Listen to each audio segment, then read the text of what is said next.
It's green for go. They're racing. He says go. He says Tara. And Tiger Tara roars away from them on the home turn. Here comes another big boil over. Equine athleticism at its best. The king is in the castle once more. This is in one race. The rest are almost in another post. She is a star with a capital S. It's going to be a triple treat, a miracle three-peat.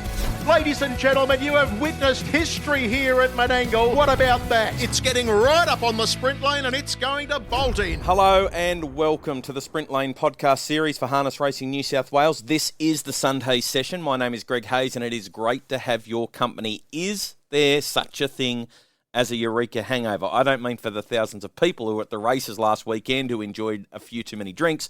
I mean for the people in and around the sport of harness racing. Probably hard to have a Eureka hangover, especially Cam Hart, who's come out and produced another sparkling feat at Menangle on Saturday night, winning 6 races, including every heat of the carousel. I think the famous singer Dean Martin coined the phrase about his Rat Pack sidekick Frank Sinatra.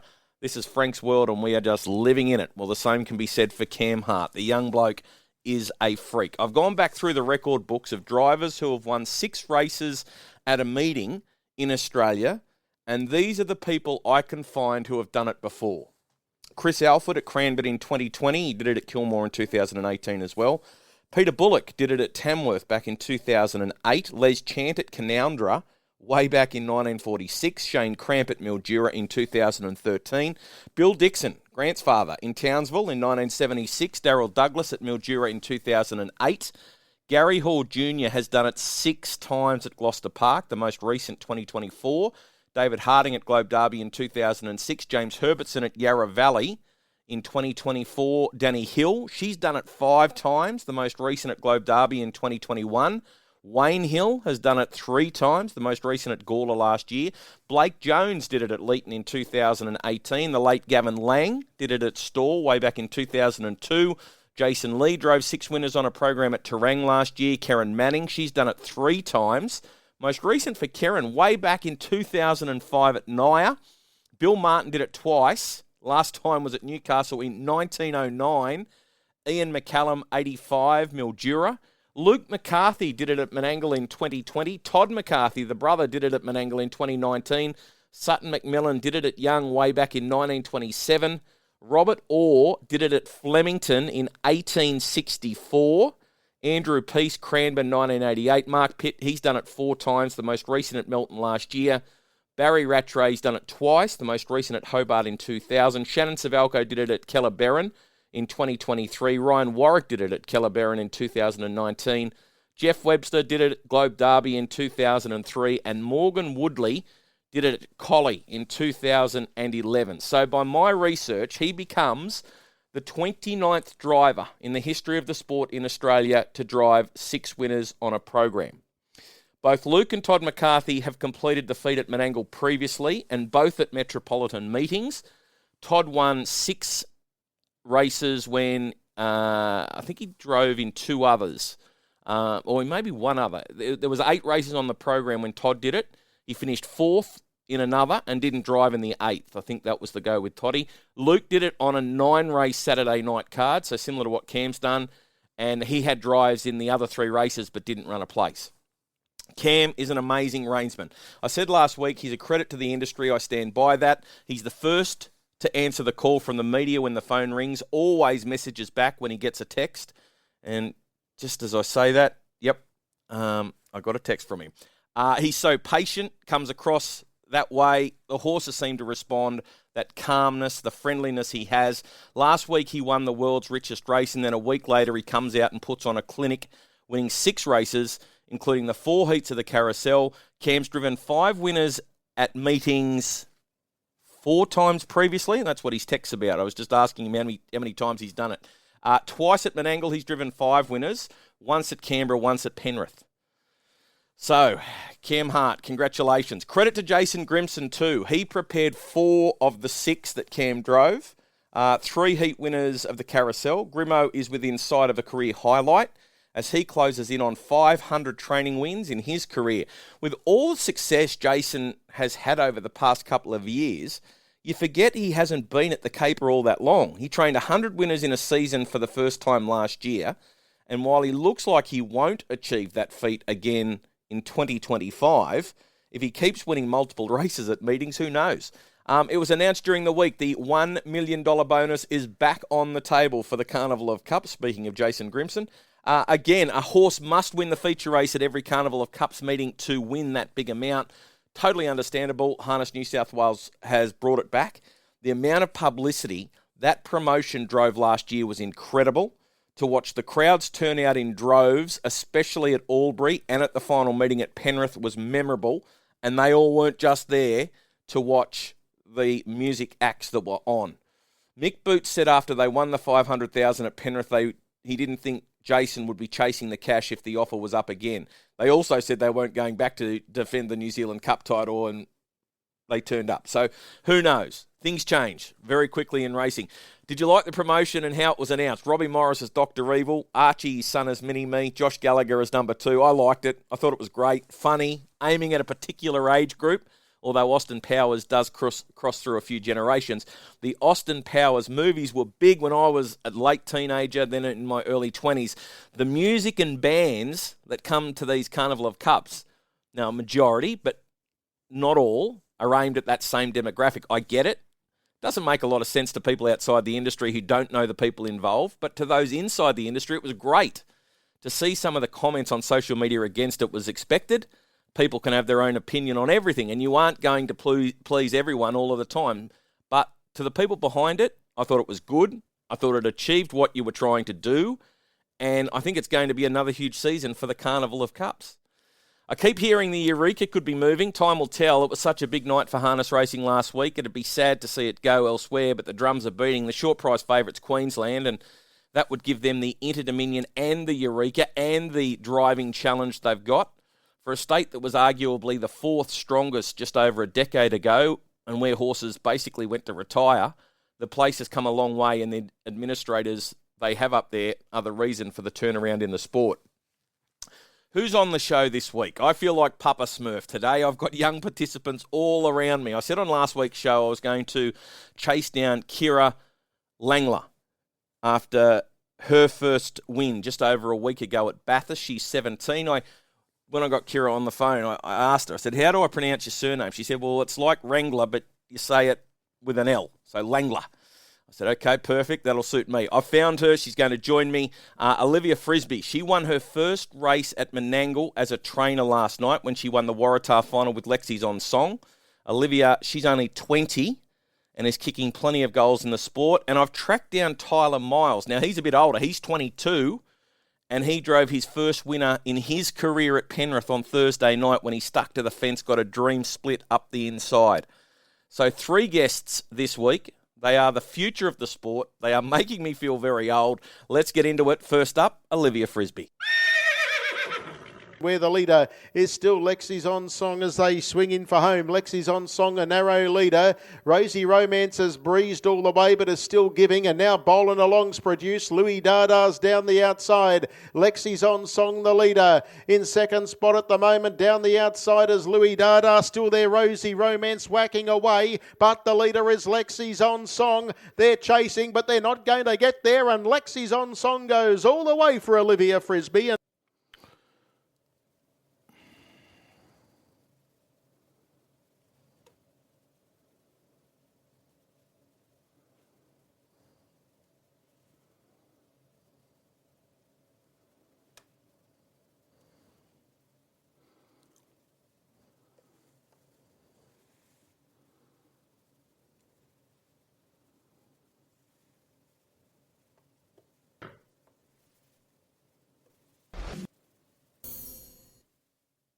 While it was the Cam Hart show at Menangle on Saturday night, the Waratah Final was run, and it was great to see a horse by the name of Lexys On Song, trained by Olivia Frisby, win.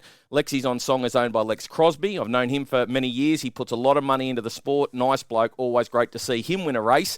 The horse's trainer, Olivia Frisby, is only 20. She's enjoyed plenty of success in the sulky since she began driving a few years ago, is on target to have her best season as a driver this year. She's also on target to better the 6 training wins in 2024 this year as well. Olivia is joining me to have a chat. Congratulations on the win last night. Thank you very much. Very nice effort at Menangle to win a Waratah Final with Lexys On Song. You must be really happy with that performance. Yeah, I'm absolutely wrapped. Like, we sort of went into the race knowing he'd run a good race, but to win it's just another level. So pre-race, what were you thinking? You went to Menangle as a winning chance, or were you hoping for a placing? What were your thoughts before you arrived at the racetrack last night? I thought more of a place only due to the draw. Like, it wasn't good, it wasn't bad. Like, it was just awkward, and the last thing we expected was to be in front. And I knew he ran a good race, but when he sort of found the front like that, I thought, I was even more of a chance. Yeah, you used the horse's good gate speed in the early stages. You jumped straight on the lead, and he looked to travel pretty comfortably throughout. Yeah, definitely. He's just getting his confidence up out of the gate each run. Like, that young, he led from 6, which really shocked me as well. And but I thought, the gate goes a lot faster than it does at young, so I still didn't expect it. But yeah, once he was there, I was, obviously I thought something would outsprint me, but there was just nothing good enough. It's a long straight at Menangle. What were you thinking at the top of it? Did you think you were travelling well enough to win? He was. He's a funny little horse. Like, he doesn't really give you much speed. He just sort of doesn't stop it, if you know what I mean. But it's a long straight, so I knew there'd be swoopers from somewhere. But it was just good to see him tough it out like he did. So your first training win at Menangle? Yeah. And congratulations with that. I think it's the horse's 4th run since joining the stable. How did you end up getting the horse? Well, his previous trainer, Grant Jones, actually done a trip to Queensland with his the rest of his team, and he got a little bit of a cold, so he had to stay home, and I was just sort of, just taking over from there, and he just hasn't been out of form, so I've been lucky enough to be able to hold on to him. I saw you actually drove the horse a few times before it came across to your stable as well, so you obviously know the horse well. Yeah, I know him very well. When he was younger, he had a few quirks, and as with age, he's just getting stronger, and just his confidence each run's just incredible. How are you enjoying the training side of things? The results say you're pretty good at it. Yeah, I definitely enjoy it probably more than I worry about the driving so much now. It's just a different feeling when you're working with the horses every day, and it's just really rewarding. How many horses are you working? I've only got 6 here at the moment. I've got a few young ones to come in, so hopefully I can get numbers back up soon. And what made you decide to give training a go rather than just the driving? Well, it wasn't really a decision. It sort of just come naturally with me and Dad having a few little horses that we just play around with out the bush, and that's when I got onto Lex, and a few small owners and gradually giving me horses, and the team just sort of built naturally without sort of planning anything. Now, Delightful Star's probably the horse most people would associate you with. I think she's won 6 races for you since joining the team. She's been a great horse for you. Yeah, she's incredible. I don't think she likes Menangle, so we'll just forget about that. But I'm sure once I get her back at Bathurst, she'll continue the good form. So she didn't do everything right last night. She missed the start, and that probably put a fair bit of pressure on Lexys On Song to make it a good night for you. Yeah, definitely. I actually wasn't that upset with her because she's done it down there before. And she was quite nervous once we got off the float, and I just don't think she handles the trip down, the stopping and the starting over the mountains. But yeah, so I wasn't too worried about that. But yeah, when I had Song, I was sort of, hoping for something. Has she pulled up okay? So there's no long-term issues or anything out of it. It's just a case of not liking Menangle. I wouldn't even say it's not liking Menangle. She's just a very nervous and a very hot horse, and she's like that at home even. And obviously going to Bathurst, it's just 2 minutes up the road, so I don't really get to see that. But when I got her off the float, she was hot, and she just wasn't happy. And yeah, I actually haven't travelled with her much, so when I do, it's sort of, telling me now. Always nice to have one in the stable owned by Mick Boots. Yeah, definitely. I'm very appreciative to be able to train one for him, especially her. She's just done such a great job for me, and, he has horses everywhere and gives everyone a chance. He's very good for the sport. Your entry into the sport, now your dad, you mentioned before, Nigel Frisby, you're the niece of Jenny Turnbull, so well related, that's for sure. Were you always destined to end up in harness racing? Yeah, I actually didn't get into it super early. It probably wasn't until I was 12 when I really worked out. I loved it with the mini trotters and stuff, and Dad always just had his one horse, and we're always around at the stables, and we're very close with our family at the Turnbull, so we're always around there. And yeah, it just sort of hit me really quick, and then that's when I started my job at Burns, and it just went from there. Was there a moment that made you think, oh yeah, I definitely want to be doing this all the time? Was there one day where it sort of just all the penny just dropped for you? Yeah, definitely. Like, obviously I'd help Dad most when I could at the stables, like after school and stuff, but he only had the one sort of horse, so it just wasn't as exciting. And I gradually just started going out to Burning Paths on the weekends while I was still at school. I was only 13, and they gave me my first track work drive out there, and we were working in a trip of 3, and it was just a whole other feeling than just jogging one around on its own. And I knew from there that's what I wanted to do. So what are your goals? Like, by the sounds of it, you enjoy the training side a bit more than the driving. So what are your goals in the sport? What would you like to do? I'd love to be a trainer and make a name for myself that way. But I don't try and make too many plans. It is very hard. The horses aren't very consistent, as you probably know, and it's a tough. Got a lot of tough competitors around here, but that's what I'd ideally like to do. But yeah, I'll just take it day by day. Late finish on Saturday night, no doubt. What time did you get home? We pulled up at the stables at 1:00. And then you're up early on a Sunday morning to chat to me. Thank you so much. Yeah. First Menangle training winner. Congratulations and good luck going forward. Thank you so much.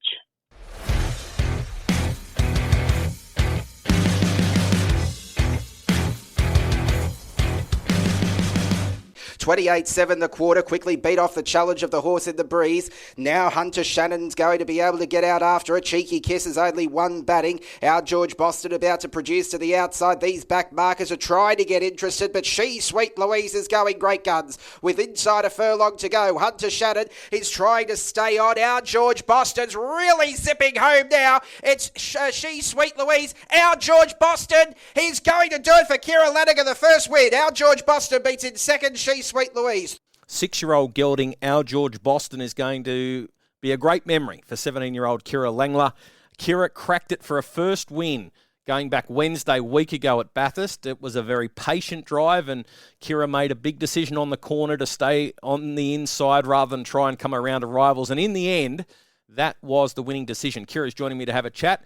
Congratulations on that first victory. Yeah, thank you. It was quite a thrill, and I was really happy to tick that one off.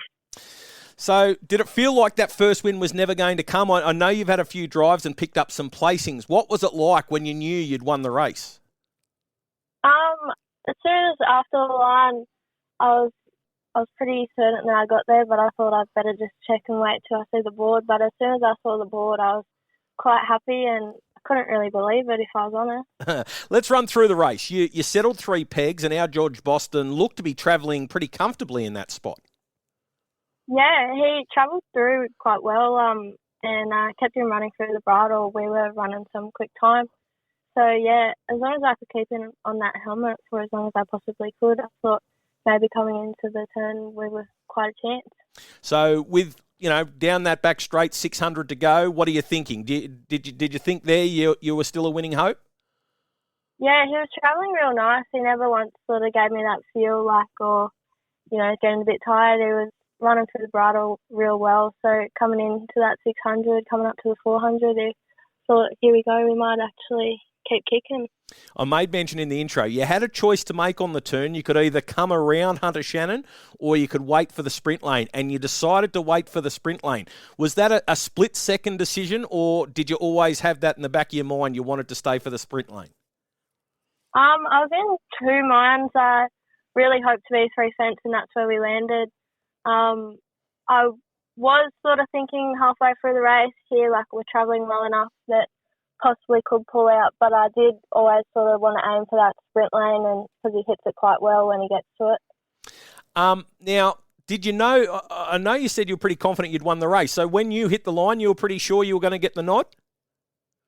Yeah, I was pretty sure. I just didn't want to get ahead of myself too quickly, but then when I saw the board, I was absolutely, I could have jumped out of the gig. Tell me about your harness racing journey. Did you grow up around harness racing and the mini trotters?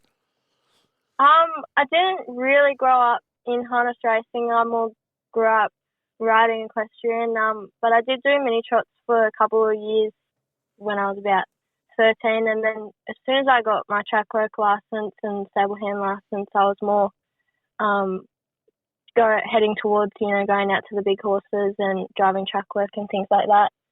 So I didn't really stick through mini trots for too long, but as soon as I got the touch of being on the track, it's all I wanted to do. So when you were younger, what did you want to be when you grew up? Did you want to be involved in harness racing going back, or is it just something that's come upon you because you get the chance to work with horses? It wasn't ever anything in my mind really growing up. Didn't know much about it at all till I went out and helped the stables during the school holidays once. But when I first went out and helped the stables, it only took a week or so till I was like, this is what I want to do. So who'd you go out and help in the holidays? I helped Bevan Pringle for probably about a year, just on and off in the school holidays, but got the opportunity to work alongside Grace Miller, and she really took me through the trials and taught me everything I know. Okay. And then how did you end up in Bathurst? I come down and visited Nathan Turnbull a couple of times just to help them out through the connections of Jai Coney, and sort of come across one time when I was down there, Amanda had a job opportunity and it was too good to turn down, so a couple months went past and I ended up down in Bathurst. So you're now working for Amanda full-time? Yep, I now work for Amanda full-time through an apprenticeship. Okay. What are your goals in harness racing? I'd love to just keep going how I am, try eventually, drive my claim out and see where that takes me, and as I get older, hopefully get a couple of horses of my own. Do you prefer the training or the driving side of things? Definitely the driving at the moment, just being out on the track, that's all I want to do, and because it's every day you learn something different, even though you're working with the same horses or different horses, you're always learning. But I do enjoy the training aspects, but for now, driving's definitely my main focus. How were Nathan and Carly after the win? Were they? What did they say to you? They must have been stoked. As soon as I turned around, the first person I saw was Nathan and the little crew, and they were absolutely stoked for me, and couldn't have asked for a better team to be alongside me to get me that first win. So does that first win whet your appetite for more? Are you keen to get back out on the track and pick up some more winners? Yeah, definitely keen to get back out on the track and do as well as I possibly can. Well, it's fantastic to see you involved in the sports. Fantastic to see you win your first race.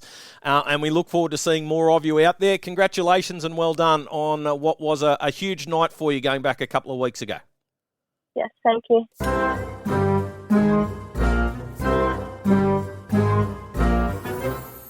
So too does Dunsprooker, and they fed right across the track and try and chase down the shorty Pete's Crunch Time. He kicks 5 metres clear. In second is Rock and Roll Gig. I Can Try gets up on the inside. It's Pete's Crunch Time close to home. I Can Try lunges. This is really tight. I Can Try has made a big lunge at Pete's Crunch Time. Not sure who's got there. I Can Try is going to be a very memorable horse for young Tyler Miles. The young bloke is 22 years old. He broke through for his first win at Penrith on Thursday night when I Can Try snuck up the inside and proved too strong in a very tight photo finish. Only a few weeks ago on this podcast, I was talking to Robbie Morris about his knack of getting the inside run. Well, young Tyler did a Robbie to Robbie with I Can Try nosing out Pete's Crunch Time in a photo finish. Last few young drivers who I've had on the podcast when they've won their first races, 16, 17, but Tyler's a little bit older, being in his early 20s, and it's good to be catching up with him today. Congratulations, Tyler. Well done. Thank you very much. Mate, doing a Robbie to Robbie, staying to the inside and getting the split on the pegs, that must have been a great feeling. Yeah, it was. I thought I wasn't going to get there at the end, but I ended up getting there by a nose, but a win's a win. What did you think when you hit the line? Did you think you'd got there in time? I thought the win post would come up quicker than I thought, and I wasn't sure if I got there or not. So I went back and looked at the Stanford board, saw the number in the first place area, and yeah, I was shocked pretty well. That feeling must have been very special. Yeah, it was. Yeah, being my first win at Penrith and only being my third proper race drive on that track, it was pretty good. being Robbie was on your outside, did he say anything to you as you were pulling up? Did he say, "Oh, I think you might have got me," or was there anything said? He did say, what did he say? He said he wasn't sure if I got there or not. Like, he thought he got there before me, but it was the other way around. That's very good. Look, I Can Try, owned by some pretty big owners in the Lucky Lodge stable. Were there any of them there on Thursday night? Did you get a chance to speak to any of them after the race? Yeah, there was one there. He comes to Thursday night Penrith races every week. He was one of the owners, and after the race, we took a photo on the track, and he was very happy with the horse, how it went. So I got a good run early in the spot and that stuff. Yeah. So you had one drive in 2023, you had 14 in 2024, and then finally broke through for your first win this year. Do you have a harness racing background? Are your family involved? Yes. My dad, he's been training ever since I was little. So I've had horses all my life. So been pretty good in that. Did you come through the mini trots? Yes, I did. I came through mini trots. I started back in 2009. Yep. And I started my career from there. Okay. And so did you have a pony of your own, or did you used to, share around up there in the Hunter Valley? I just leased one pony from Michael Zurb, who's actually from Penrith area. Yep. A pony called Yogi Bear, and she was really good to me. Like 2015, I ended up winning the 2015 championship race for the midget division, and came second into the Mingen in the same year. Wow. And yeah, it was being real good, that pony was. Yeah, you had some really good success in the mini trots by the sounds of it. Yeah, it was really good. Like the 2015 championship, that was my first ever championship race, and I was actually on my school excursion in Canberra, and my mum and dad came pick me up from the Great War Memorial there, and and ended up winning the championship race that weekend for the Easter weekend. So it was good. Were you always going to be involved in harness racing when you were growing up? Yeah. I couldn't. If I wasn't doing harness racing, I wouldn't know what we're doing right now. So. Really? So you were that career minded, like horses were going to be your future? Yeah, pretty well. Yep. Who's helped you out along the way so far? Have there been a couple of trainers that have showed you the ropes? Yeah, there has been. Michael Formosa has been really good to me. He was the first trainer I've pretty much started helping out races and that, other than my dad, and it started from there. So how does a boy from the Hunter Valley end up at Lucky Lodge? So I've been at Lucky Lodge for 3.5 months now, and I texted Robbie one day saying if there's any jobs at his place, just give me a yell or something like that. And he called me the next day actually saying that he was going up for the It's the Mingen campaign for this year. And I came here from the Monday meeting at Newcastle and came back with Josh, and I started from there. So how do you enjoy it in Sydney, being away from home? How do you cope with that? I'm fine with that. It's been really good. My mum and dad, they come down like every fortnight, come see me, see how I'm going. And we just go to the shopping centre, not far from Lucky Lodge. And yeah, we hang out for the day and they go home that afternoon. So it's been really good. So you went to Newcastle on Friday night. You had a drive there on Yes, No, Maybe So. You weren't far away from the finish in that one either. Yeah, ended up coming fourth. He didn't draw too good. He drew 7. And I got good spot early. Like I came out of the gate and got 3 on the running line and ended up coming fourth in the race. So it wasn't too bad. Yeah, flooded home. Did a good job. Now, training or driving, which one do you prefer? At the moment, driving, but I would like to start training eventually. And have you set yourself any harness racing goals, or are you pretty happy to let things unfold for you? I'll see where it takes me. So, yeah, I'm pretty much ready for it to unfold and that stuff. Okay. And what's it like working for Kirra and Robbie? Plenty of fun and some nice horses in the stable as well? Yeah, it's been really fun. There's never a dull moment there. It's always a good day every day of the week. And unless there's rain and that stuff, but you can't help the weather. Yeah, and there's obviously plenty of horses, so there's always something to be done, no doubt. Yeah, I think we've got like 60 in work or something like that now. So it's always something to do. And we start at 6 o'clock in the morning and never finish till everything's done pretty well. So. Do you have any more drives upcoming in the next week or so? Do you know yet? I won't have a clue yet. They usually tell me a last minute thing if I have a drive or not. But I usually look at the fields myself, and I usually know when I go drive and that stuff on the either Thursday night or Friday night at Newcastle.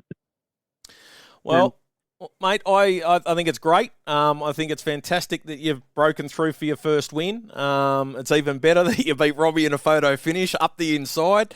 Mate, congratulations with that. All the best of luck with your career, and thanks for joining me today. Thank you very much. Thanks. Winner, winner, chicken dinner. Winning. Hey, that's pretty good. Winner! That was legitness. That I say, all right. Wow, winning. Bam! Just like that. That's all there is to it, Dustin. That's all there is to it. A winner. Just like that. And the winner is... Mr. T and I, a fresh slate. I won winter. He leads 3-2 overall, and of course we tip for the rest of the spring now. Here's 2, both at Bathurst Wednesday. Race 3, number 3, Cowboy Culture for Mitch Turnbull and Will Rickson. Went around in the blue final behind Bogdanovich. Comes back to an easier race this time around. Draws well. Has never won on its home track despite having 4 cracks at it. But Mr. T thinks Wednesday is the night where it wins at Bathurst. So that's race 3, number 3, Cowboy Culture. And race 8, number 1, Better Brilliance for Bernie Hewitt is a 16-start maiden. And while it has come close to breaking through, has always managed to find one better. Looks to have found a suitable race and comes up with a perfect draw, so it should be in the firing line for a long way on Wednesday. That's race 8, number 1, Better Brilliance. My 2, Goulburn Tuesday. Race 4, number 8, Always Sam. Now, I've tipped this one before, and it let us down. It galloped, took itself out of play. It was about a $6 chance. It had absolutely no luck at Menangle last start. It was trying to weave through late, wasn't knocked around when it ran 5th, but it was a blanket go from 2nd to 5th. If it had some room in the straight, it would have placed for sure. A bit more luck. I think it can be right in the finish. Obviously needs to pace throughout, though. Race 4, number 8, Always a Sam. And race 7, number 8, Highlands Warrior. Stick with him now that he's found form. I found 2 that have drawn terribly, but Highlands Warrior was way too good for his rivals last start. He does step up in grade. I think he was in a 52 last time. He steps into a 58. He's found his form, and I think he can continue on his winning ways. So that is race 7, number 8, Highlands Warrior. That just about wraps up another Sunday session. Thanks for joining me again this week. Thanks to my 3 guests, Olivia, Kirra and Tyler. I haven't interviewed any of them previously, so great to speak with them all. Have a great week, and I'll catch you again next Sunday for another Sunday session. It's bye for now.